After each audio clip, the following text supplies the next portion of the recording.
Assalamualaikum warahmatullahi wabarakatuh. Perkenalkan, nama saya Rafael Farizi dengan NIM 080128242936.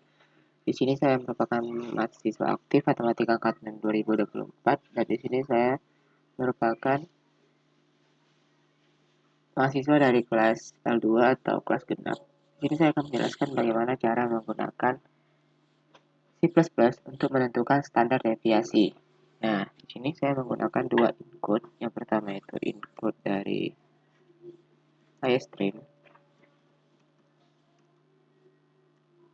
Nah, yang kedua itu saya menggunakan include Gmax atau untuk menentukan nilai seperti pangkat, setelah itu akar. Karena kita di deviasi ini itu menggunakan akar. Setelah itu using namespace std, setelah itu intmax. Nah, di sini kita menggunakan integernya itu yang pertama itu n, i, t, Nah, di sini saya juga menggunakan float biar nilainya itu koma, jadi nggak langsung bulat seperti angka langsung 2, tapi ada komanya juga di belakangnya gitu. Yaitu float dari nilainya itu ya mean. Nah, itu jumlahnya itu jumlah sama dengan 0. Nah, itu total sama dengan 0. Nah, itu deviasi. Nah, itu varians. Karena kita menggunakan varians juga menggunakan deviasi titik koma. Setelah itu kita gunakan lagi float. Dari sini saya menggunakan variabel itu x, dan ya untuk indeksnya itu saya menggunakan 100 seperti biasa karena biar lebih banyak gitu datanya. Nah, selanjutnya kita cout untuk memasukkan banyaknya data karena kita kan menggunakan rumus sigma gitu, jadi menggunakan banyak data. Masukkan jumlah data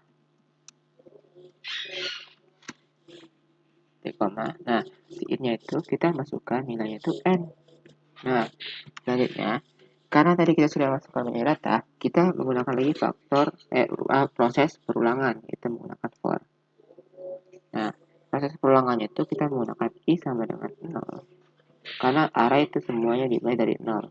Nah, setelah itu i kurang dari n, setelah itu i plus plus, karena kita akan melakukan perulangannya itu sebanyak 1 kali per tiap proses gitu. Nah, selanjutnya kita kalau misalnya prosesnya ini pernyataan i kurang dari n ini disetujui atau benar, kita akan masuk ke cout dari masukkan data ke nah, data pertama, data kedua gitu. Nah, saya jadi menggunakannya tuh i plus 1 karena i nya sama dengan 0 tadi. I plus 1, setelah itu nih, nah nih titik koma jangan lupa. Nah, itu untuk si in nya itu kita menggunakan x, jadi x indeks i gitu, x indeks i. Nah, titik koma jangan lupa. Nah, jika dia sudah tidak memenuhi syarat dari i kurang dari n, maka dia akan keluar dari proses perulangannya. Yaitu kita masuk, jika sudah keluar dari proses perulangannya, kita akan menghitung nilai mean terlebih dahulu. Mean sama dengan jumlah tadi kan 0. Nah, jumlah tadi. Oh ya, di sini juga jangan lupa kita tambah. Oh ya, di sini saya kelupaan. Di sini jumlah itu plus sama dengan nilai dari x ini tadi. Jadi nilainya positif gitu.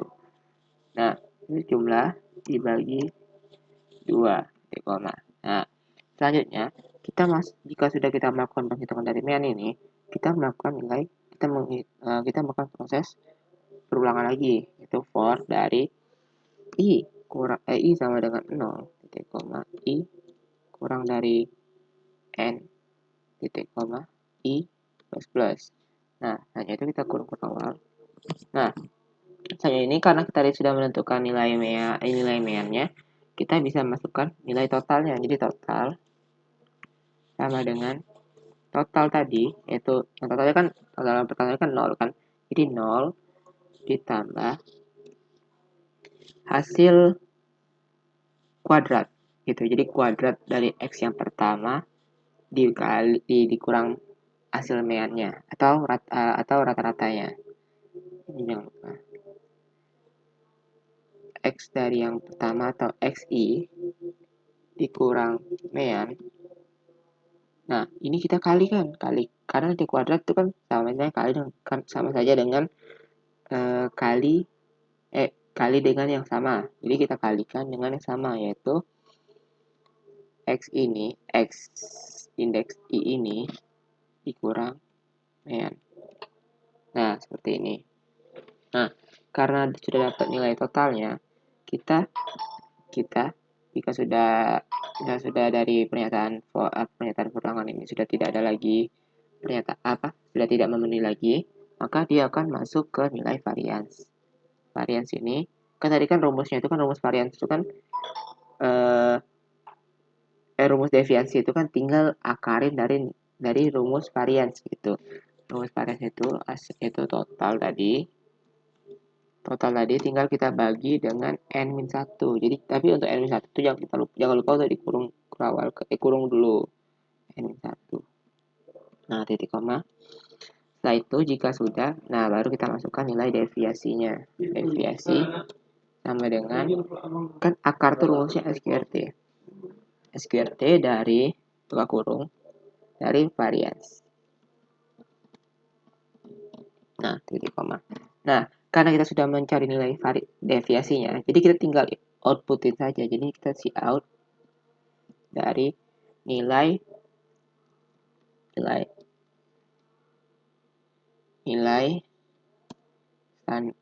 standar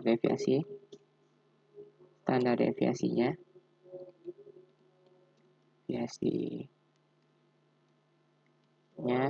adalah.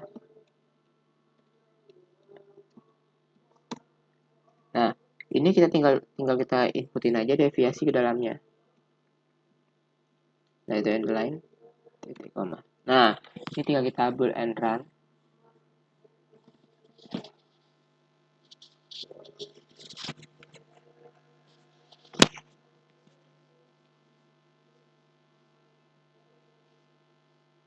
Nah, misal kita masih coba datanya itu yang banyak 3 aja misal. Yang pertama itu 4, 6, 5. Nah, dia akan muncul untuk nilai standar deviasinya itu sama dengan 3,22102. Nah, itu enter, selesai. Nah, untuk codingannya itu seperti itu. Untuk flowchart seperti ini. Yang pertama itu udah pasti kita start terlebih dahulu. Setelah itu kita input nilai n-nya. Setelah itu jika sudah input nilai n, kita akan menginput dari proses perulangannya yaitu i sama dengan 0 to n atau i sama dengan 0, i kurang dari n. Nah, jika dia memenuhi syarat, dia akan masuk untuk kita menginput nilai x-nya atau x indeks i. Nah, jika sudah, kita masuk ke nilai jumlah plus minus atau jumlahnya itu sama dengan nilai positif dari x i-nya tadi. Setelah itu i plus plus, yaitu proses perulangannya. Nah, jika dia sudah tidak memenuhi syarat, dia akan masuk keluar ke nilai mean sama dengan jumlah dibagi n. Setelah itu, nah, nilai i, habis itu kita masuk ke nilai proses perulangan selanjutnya yaitu i sama dengan 0 to n. Setelah itu, jika dia memenuhi syarat, dia akan masuk ke total sama dengan total plus xi mean ini tadi. Setelah itu jika sudah tidak memenuhi syarat, dia akan keluar dan dia akan menghitung nilai variansnya dan deviasinya. Nah, setelah itu jika sudah, kita akan output deviasi, yaitu n, selesai. Nah, untuk pseudocode-nya, itu seperti ini. Pertama mean, itu jumlah, bisa 0, total ini sama seperti coding itu kalau ganti dikit, yaitu yang ini menggunakan float.